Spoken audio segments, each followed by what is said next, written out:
이곳에 계신 성령님, 우리에게 말씀하시고 우릴 가르치소서.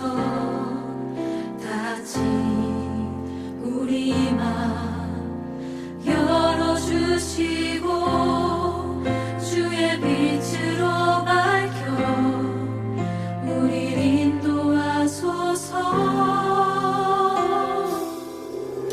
오늘 이곳에 계신 성령님, 우리에게 말씀하시고 우리 가르치소서. 다시 우리 맘 열어주시고 주의 빛으로 밝혀 우리 인도하소서. 주님보다 앞서지 않고 겸손하게 주님의 말씀 기다리니 주님 손에 우릴 드립니다. 사랑으로 인도하소서. 이제 조금 익숙해지셨나요? 우리 다시 한번 앞에서부터 노래하겠습니다.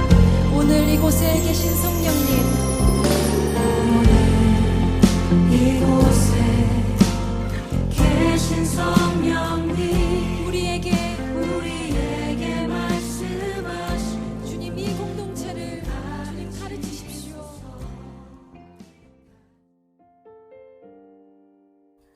이 시간 같이 보실 말씀은 로마서 8장 1절에서 13절의 말씀입니다.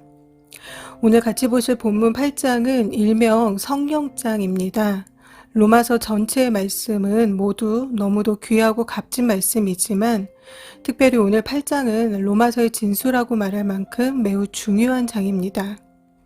사도행전 1장 8절에는 오직 성령이 너희에게 임하시면 너희가 권능을 받고 예루살렘과 온 유대와 사마리아와 땅끝까지 이르러 내 증인이 되리라 하시니라 라고 말씀하고 있습니다. 예수님께서는 이 말씀을 마치신 후에 하늘로 올라가셨고 오순절에 제자들이 같이 모였을 때에 그곳에 모인 모든 사람들이 성령의 충만함을 받게 됩니다. 먼저 성령 세례에 대해서 말씀을 드리려고 합니다. 성령 세례는 죄 씻음과 죄 사함을 말합니다. 그리스도인은 믿는 순간, 즉 예수 그리스도를 영접할 때에 성령 세례를 받아서 그리스도와 한 몸이 됩니다. 성령 세례를 받은 그리스도인은 죄 사함을 받은 후에 이제는 죄의 종노릇이 아닌 하나님을 따라 사는 생활을 시작하게 됩니다. 말씀을 몇 구절 같이 보실 텐데요. 먼저 로마서 6장 3절에서 5절의 말씀에는 무릇 그리스도 예수와 합하여 세례를 받은 우리는 그의 죽으심과 합하여 세례를 받은 줄을 알지 못하느냐. 그러므로 우리가 그의 죽으심과 합하여 세례를 받음으로 그와 함께 장사되었나니 이는 아버지의 영광으로 말미암아 그리스도를 죽은 자 가운데서 살리심과 같이 우리로 또한 새 생명 가운데서 행하게 하려 함이라. 만일 우리가 그의 죽으심과 같은 모양으로 연합한 자가 되었으면 또한 그의 부활과 같은 모양으로 연합한 자도 되리라. 디도서 3장 5절 말씀 보시겠습니다. 우리를 구원하시되 우리가 행한 바 의로운 행위로 말미암지 않고 오직 그의 긍휼하심을 따라 중생의 씻음과 성령의 새롭게 하심으로 하셨나니. 에베소서 4장 5절 말씀에는요. 주도 한 분이시요 믿음도 하나요 세례도 하나요. 고린도전서 12장 13절 말씀에는요. 우리가 유대인이나 헬라인이나 종이나 자유자나 다 한 성령으로 세례를 받아 한 몸이 되었고 또 한 성령을 마시게 하셨느니라. 아멘. 성령 세례는 반복될 수도 없고 잃어버릴 수도 없는 것으로서 이 시대의 모든 참 신자들에게 주어지는 보편적인 은혜입니다. 고린도전서 12장 13절에서의 다 한 성령으로 세례를 받아에서의 이 세례는 헬라어로 밥티조라고 하는데요. 이 말씀은 1인칭, 복수, 부정과거, 수동형의 형태로서 일회의 사건, 단회성 사건을 말씀합니다. 즉 성령 세례는 회심할 때에 한 번만 받는 것으로서 성령의 초자연적인 단독적인 사역입니다. 하나님의 은혜로 받는, 하나님께서 일방적으로 주시는 선물입니다. 이와 같이 성령 세례는 회심 때에 단 한 번 이루어지는 것으로 성령 세례를 통해서 우리는 그리스도와 연합되어지는 것이며, 그러나 물 세례는 이런 연합이 이루어지지는 않습니다. 그러나 성령 충만은 다릅니다. 에베소서 5장 18절의 말씀을 보시면 술 취하지 말라 이는 방탕한 것이니 오직 성령의 충만을 받으라 라는 말씀이 있는데요. 이 말씀은 현재 명령법으로서 성령으로 충만되어져라 라는 말씀입니다. 즉 이미 오셔서 성도 안에 내주하시는 그 성령님으로 계속 충만되어져 있으라 라는 말씀입니다. 성령 충만이라는 것은 성령 세례를 받은 사람이 성령의 지배를 받는 것을 의미합니다. 즉 성령 충만은 성령 세례를 받은 사람에게 임하는 것입니다. 성령 세례를 받은 사람 안에 성령께서는 영구적으로 내재하십니다. 성령 충만은 어떤 양적인 것을 의미하는 것이 아니라 성령께서 나를 이끌어 가실 때에 내가 거기에 순종하는 것을 말합니다. 술 취한 사람은 술의 지배를 받지만 성령 충만한 사람은 성령의 지배를 받는 것입니다. 술의 지배를 받는 사람은 세상의 것에 순종하지만 성령의 지배를 받는 사람은 하나님께 순종하여서 하나님의 뜻대로 삽니다. 에베소서 5장 18절에 오직 성령 충만을 받으라 라는 말씀은 명령형으로서 절대 복종을 요구하는 말씀입니다. 선택의 여지가 없는 명령이기 때문에 그리스도인이라면 누구나 성령 충만을 받도록 순종해야 하며 성령 충만한 그 상태를 유지하여야 합니다. 성령 충만을 받지 않는다면 그것은 하나님의 명령에 대한 불순종이고 또 불순종은 죄이기 때문입니다. 성령 충만은 어느 누구나 차별 없이 다 받을 수 있는 것입니다. 성령 충만함을 받지 못한 사람은 그 삶에 여러 문제들이 일어나게 되고 사단에 미혹되어서 육적인 삶을 살 수밖에 없게 됩니다. 그렇기 때문에 성도는 누구나 반드시 성령을 근심케 하지 말아야 하며 성령을 소멸치 말아야 하며 성령 충만함을 받아야 합니다. 그렇다면 성령 충만한 사람은 어떤 모습을 갖게 될까요? 성령 충만한 사람은 먼저 내적으로도 외적으로도 그리스도를 닮아가게 됩니다. 예수님께서는 누가복음 6장 44절의 말씀에서 열매로 그 나무를 안다라고 말씀하셨습니다. 또한 갈라디아서 5장 22절에서 23절은 성령의 열매에 대해서 말씀하시는데요. 우리가 흔히 성령의 9가지 열매라고 알고 있는 본문입니다. 그러나 여러분 우리가 기억해야 할 것은 성령의 열매는 9가지가 아니라 하나입니다. 열매 하나에 9가지가 들어있는 것입니다. 즉 성령 충만한 사람의 성령의 열매는 9가지가 온전하게 들어있는 열매입니다. 성령 충만한 사람은 내적으로 외적으로 그리스도를 닮은 사람인데 그 열매가 9가지가 아닌 한두 가지 들어있다면 그리스도를 닮았다고 말할 수가 없겠죠. 만약 그렇게 말한다면 예수님께서 완전하신 분이 아니라고 말하는 것이 되기 때문입니다. 또한 성령 충만한 사람은 성령의 능력을 받아서 하나님의 일을 할 수가 있습니다. 사도행전의 말씀을 살펴보면 성령 세례를 받은 성도들과 사도들이 성령 충만함을 받아서 여러 일들을 감당하는 것을 알 수가 있습니다. 성령 충만은 특별한 일을 수행하게 하기 위한 그리스도인들에게 주어지기도 합니다. 누가복음 1장 15절에서의 세례 요한과 또 41절의 엘리사벳, 67절의 사가랴의 경우가 바로 이러한 경우입니다. 또한 성전 미문의 안진뱅이를 고친 베드로와 서기오 바울과 함께 있던 바 예수를 저주한 바울 또한 어떤 하나님께서 부여하신 특별한 임무를 수행하기 위해서 성령 충만함이 이루어진 것을 알 수가 있습니다. 이들의 공통점은 모두 성령 세례를 받음으로 그 결과 성령의 충만을 입었던 것입니다. 또한 성령께서는 사람을 로봇처럼 사용하지 않으십니다. 사람이 성령의 인도를 선택하지 않고 불순종을 선택하면 그냥 놔두십니다. 그러나 그 책임은 그 자신이 져야 하겠죠. 이러한 행위가 바로 성령을 근심케 하고 성령을 소멸시키는 행위입니다. 성령이 없어지는 것이 아니라 성령께서 일하지 못하도록 성령을 마비시키는 것입니다. 자신의 의지대로 해버리는 것이죠.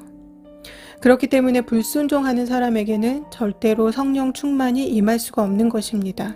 성령 충만하려면 먼저 엎드려 순종해야 합니다. 자신을 산 제물로 바치고 마음의 변화를 받아야 합니다. 데살로니가전서 5장 19절에는 성령을 소멸치 말며라고 말씀하고 있는데요. 그리스도인은 불순종함으로 성령을 소멸케 하거나 성령의 명령을 무효화시키지 말아야 합니다. 소멸한다라는 것은 불타는 심지를 꺼버리는 것을 말합니다. 앞서 말씀드린 것을 다시 말씀드리면 성령의 기능을 마비시키는 것을 말합니다. 성령을 소멸하는 것이 아니라 나를 소멸해야 성령 충만할 수 있습니다. 우리의 의지와 또 마음과 몸과 시간과 재능과 재물 등 우리의 모든 삶의 영역을 성령의 지배에 굴복시킴으로 성령께 순종해야 하는 것입니다. 내 생각이, 내 의지가, 내 혈기가 팔팔하게 살아있으면서 또한 내 욕심이 가득하면서 성령 충만함을 구하는 사람에게 성령 충만함은 절대로 되어지지 않습니다. 내 삶의 모든 영역을 성령 앞에 굴복시키지 않으면 절대로 성령 충만할 수가 없습니다.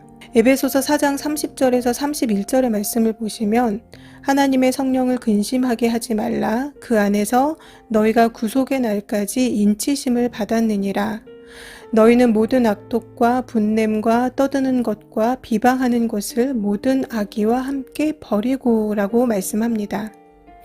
성령을 근심하게 하는 것에 대해 에베소서 4장 31절은 분노와 말다툼과 비방 등 모든 악독한 것이라고 말씀하고 있습니다. 즉 우리의 말하는 것, 행동하는 것, 생각하는 것이 잘못되었다면 이것도 성령 충만할 수 없는 조건이다 라는 것입니다. 오늘 로마서 본문 같이 읽으시겠습니다.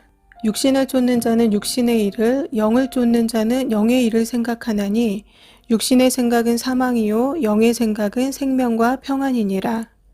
육신의 생각은 하나님과 원수가 되나니 이는 하나님의 법에 굴복치 아니할 뿐 아니라 할 수도 없음이라. 육신에 있는 자들은 하나님을 기쁘시게 할 수 없느니라. 아멘. 육신을 쫓는 자는 육신의 일을, 영을 쫓는 자는 영의 일을 생각합니다.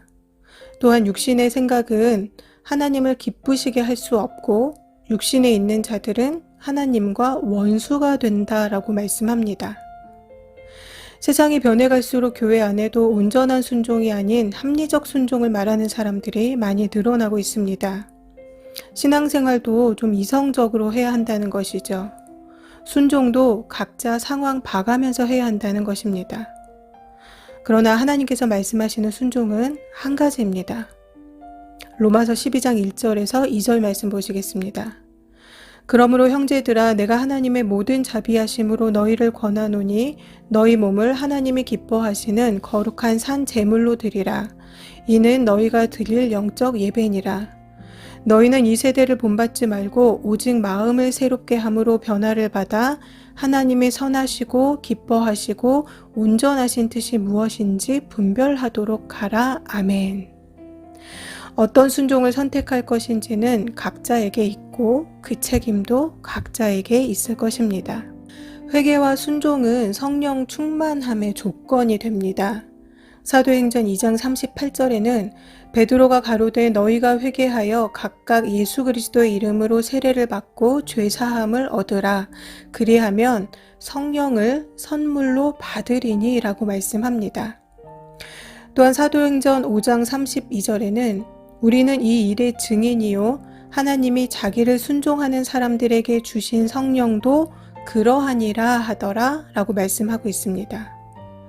회개하지 않는다, 순종하지 않는다. 그런데 성령 세례를 받았다? 이것 아니라는 것입니다. 회개 없이 순종 없이 성령 세례는 임하지 않습니다. 그리고 성령 세례 받지 않은 사람에게 성령 충만도 임하지 않습니다.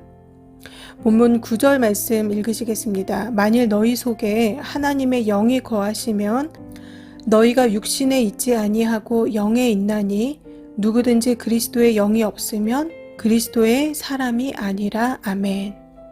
성령이 우리 안에 거하셔야 우리가 영에 있게 된다는 것입니다. 만약 누구든지 그리스도의 영이, 즉 성령이 없으면 그 사람은 그리스도의 사람이 아니라는 것입니다. 그리스도의 사람이 아닌 사람이 어떻게 성령 충만함을 받을 수가 있겠습니까? 13절의 말씀 읽으시겠습니다. 너희가 육신대로 살면 반드시 죽을 것이로되 영으로서 몸의 행실을 죽이면 살리니. 아멘. 육신대로 살면 죽는다라고 말씀하시는데 반드시 죽는다고 말씀하고 있습니다. 그러나 회개하고 순종하여 성령 세례 받고, 즉 참신자가 되어서 성령의 충만함을 받은 사람, 성령이 그 안에 거하는 사람은 산다라는 것입니다.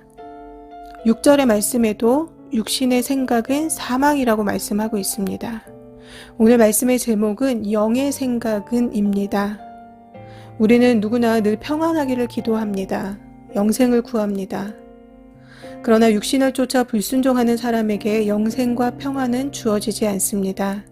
하나님의 말씀이 아닌 자기의 생각을 쫓아 사는 사람, 세상을 쫓아 사는 사람은 반드시 죽는다라고 오늘 본문은 말씀하고 있습니다. 영의 생각이라는 것은 어떤 신비한 것을 보았다, 들었다 이러한 것을 말씀하는 것이 아닙니다. 하나님의 말씀, 그 신비한 것은 이미 성경 안에 다 기록되어 있습니다. 우리는 성경의 말씀에는 순종하지 않으면서 무언가를 자꾸 보려고 하고 들으려고 합니다.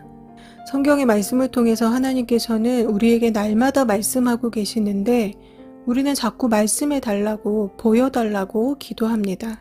사도행전 10장 44절에서 45절의 말씀에는 베드로가 이 말할 때에 성령이 말씀 듣는 모든 사람에게 내려오시니 베드로와 함께 온 할례 받은 신자들이 이방인들에게도 성령 부어주심을 인하여 놀라니라고 말씀하고 있습니다. 기도는 늘 말씀과 함께 되어져야 합니다. 말씀을 읽거나 듣지 않고 내 생각대로 하는 기도는 성령 충만함을 받을 수 없습니다.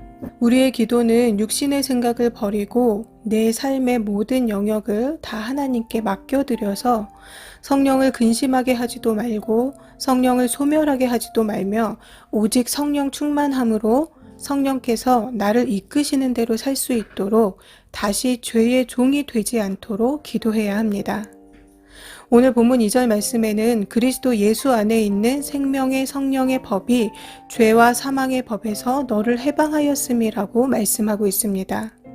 로마서 8장 전체에는 성령에 대해서 굉장히 많이 말씀을 하고 있습니다. 그만큼 성령의 중요성을 말씀하고 있는 것입니다. 나만을 위하는 삶은 만족이 없습니다. 감사도 없습니다. 사람을 기쁘게 하기 위해, 또 사람에게 잘 보이기 위해, 남보다 우월하기 위해 사는 사람은 육신의 생각만을 하는, 육신을 쫓아 사는 사람입니다. 그러나 이러한 육신의 생각은 사망이라고 오늘 본문은 말씀하고 있습니다. 그러나 영의 생각, 즉 하나님을 기쁘시게 하기 위해, 성령께서 근심하지 않으시기 위해, 성령을 소멸하지 않기 위해 그러한 것을 생각하며 사는 사람은 생명과 평안을 얻는다라고 말씀하고 있습니다. 사람들은 내가 원하는 것이 이루어져야 평안이 임한다라고 생각합니다. 그래서 늘 자신의 유익을 위해서 기도합니다. 그러나 오늘 말씀은 영의 생각이 생명과 평안을 준다라고 말씀하고 있습니다. 사랑하는 성도 여러분, 우리 교회는 6월 한 달 성령 충만을 위해 같이 기도하고 있습니다. 6월 한 달 이 기도의 시간을 통해서 육신의 생각이 아닌 영의 생각을 통해서 하나님께서 주시는 참 평안을, 그리고 하나님께서 주시는 특별한 선물의 은혜도 받으시는 저와 여러분 모두가 되시기를 바랍니다.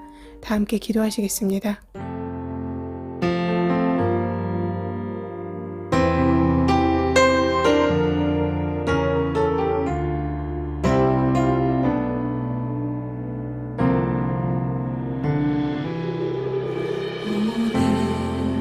이곳에 계신 성령님 우리에게 말씀하시고 우릴 가르치소서.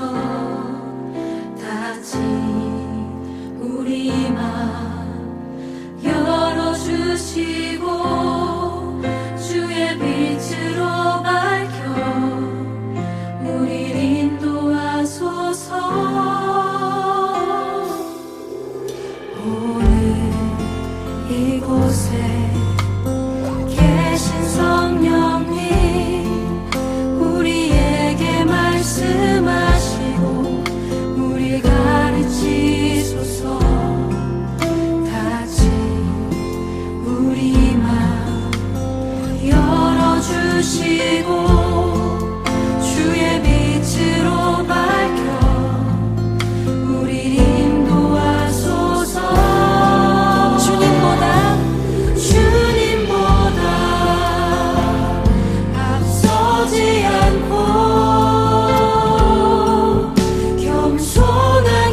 주소서